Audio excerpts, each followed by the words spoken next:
Okay, babalik tayo. Guys, tagal natin hindi nakapag download ng video. So ayun na nga. Balitaan ko kayo, i-update ko kayo yung nangyari last month, December. Sobrang busy sa preparation ng Christmas. Siyempre, simbang gabi.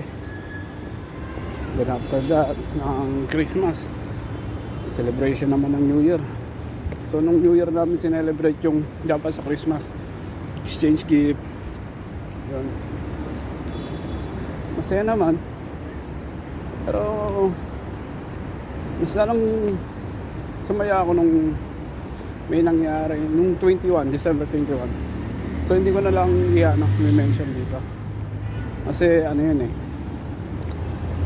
secret na lang muna. Sabihin ko rin susunod kung ano nangyari sa susunod na topic ko. So yun nga, hindi ako nakakompleto ng simbang gabi. 7 days lang, I think 7 days o mga 6 days. Yun, may nakilala na bagong kaibigan.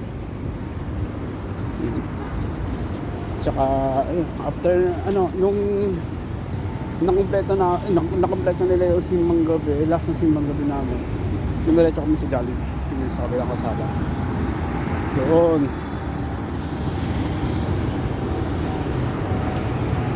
then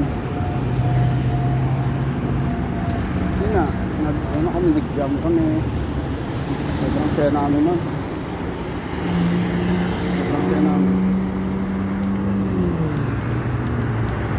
Gagawa pa nga kami kasi namang nilibre. Pero nakaano sa akin yun ako na ako nagaya eh. Nagagalit talaga ako kung hindi ako pinabayad. Yun. Long days na lang pala ako rito guys. Mga nasa 40 days na lang. Babay UAE na. Pero kailangan tanggapin natin ito. May na lang ulit.